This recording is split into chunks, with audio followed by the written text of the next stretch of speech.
புரட்சிகர அரசியல் நீங்க சொன்னீங்க முன்பொருள் எடுத்த கொள்கைகள் வந்து கையாண்ட வழிமுறை கொள்கை அதை ஒட்டியக்கூடிய ஒரு படமா இந்த படம் வந்து அதை ஒட்டியே ஒரு படமா வந்து இந்த ஆயுத போராட்டங்கள் அந்த மாதிரி எடுத்துக்கூடிய தலைவர்களுடைய கொள்கைகள் வந்து பாத்தீங்கன்னா வீழ்த்தப்பட்டிருக்கு. இந்த சூழ்நிலையில இந்த திரைப்படம் வந்து எந்த அளவுக்கு இந்த கருத்துக்களை வந்து மக்களிடம் கொண்டு போய் சேர்த்து, ஏன்னா தோல்வி எடுத்த ஒரு கருத்து கடந்த காலங்கள்ல இல்ல கருத்து தோல்வி அடைகிறது. தத்துவம் எப்போதும் தோற்றதில்லை. அதுவும் கம்யூனிஸ்ட் தத்துவம் என்பது தோற்றதில்லை. அதை கையாண்ட நபர்கள் அல்லது கையாண்ட முறை அல்லது கையாண்ட காலம் அல்லது அந்த கையாண்ட களம் அவற்றில் உள்ள பிழைகளால் அது தோல்வியை தழுவி இருக்கலாமே தவிர அந்த தத்துவம் ஒருபோதும் பிழையானதும் அல்ல, தோற்றதும் இல்லை. அதுதான் வலதுசாரி அரசியல் இன்றைக்கு கொட்டமடிக்கிறது, மேலாதிக்கம் செய்கிறது, நாளுக்கு நாள் அது வலிமை பெற்று வருகிறது.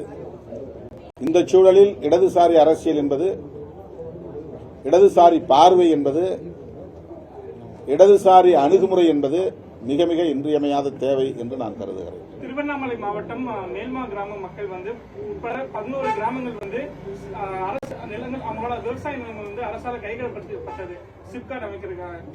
இது மூலியமா அவங்க பல்வேறு கிட்டத்தட்ட 900 நாட்கள் போராட்டம் நடத்திட்டு வராங்க. விடுதலை சிறுத்தைகள் கட்சி அவங்க சார்பா துணை நிக்குமா?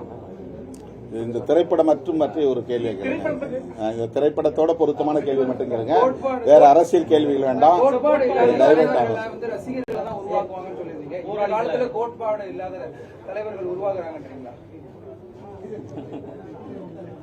யாரையும் மனதில் வைத்து இந்த வசனம் எழுதப்படவில்லை, இந்த திரைப்படம் படைக்கப்படவில்லை. அது முதல்ல தெளிவா தெரிஞ்சுங்க. இது வந்து நான் முதல்ல சொன்ன உலகத்துக்கே பொருந்தக்கூடிய ஒரு கருத்து.